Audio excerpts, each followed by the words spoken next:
अयोध्या नगरी में शाम का समय था।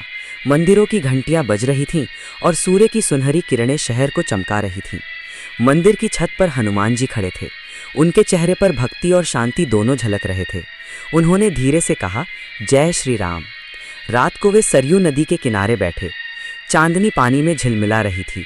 उन्हें श्री राम के शब्द याद आए, हनुमान, जब तक यह सृष्टि रहेगी तुम जीवित रहोगे।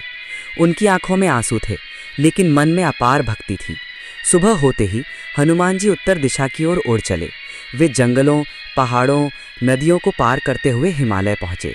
वहां एक रहस्यमय गुफा से नीली रोशनी निकल रही थी। उन्होंने जय श्री राम कहा और अंदर प्रवेश किया।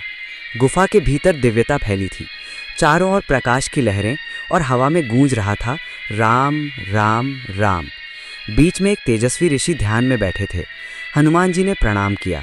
ऋषि ने आंखें खोली और बोले, मैं काल ऋषि हूँ। कलयुग आने वाला है, अंधकार फैलेगा, तुम्हें सच्चे भक्तों की रक्षा करनी होगी। हनुमान जी बोले, जैसा प्रभु राम का आदेश होगा वैसा ही करूँगा।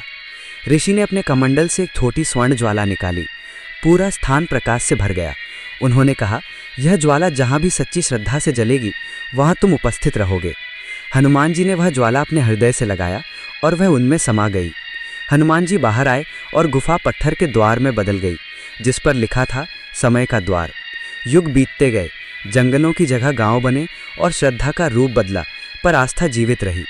एक छोटे से गांव में एक गरीब ब्राह्मण देवदत्त रहता था।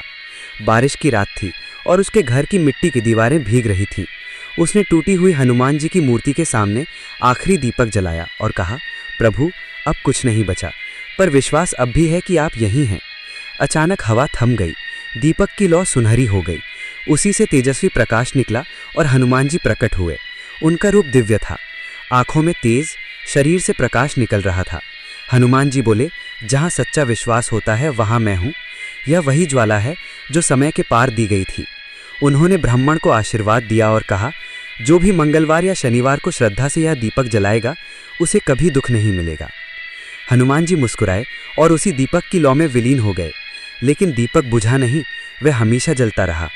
धीरे धीरे ये खबर गांव में फैल गई। लोग आए, दिए जलाए, भजन गाने लगे और वो गुफा एक मंदिर में बदल गई। सालों बाद आधुनिक समय में एक यात्री वहां पहुंचा। उसने देखा वही दीपक अब भी जल रहा था, बिना हवा और बारिश से बुझे। उसने धीरे से कहा, जय बजरंगबली। हवा चली और उसे लगा जैसे पहाड़ों में हनुमान जी की हंसी गूंज रही हो। आवाज आई, भक्ति की शक्ति कभी खत्म नहीं होती, सच्चा विश्वास समय से परे होता है। दीपक की लौ में हनुमान जी का मुस्कुराता चेहरा दिखा और वातावरण जय श्री राम, जय बजरंगबली के जयकारों से भर गया।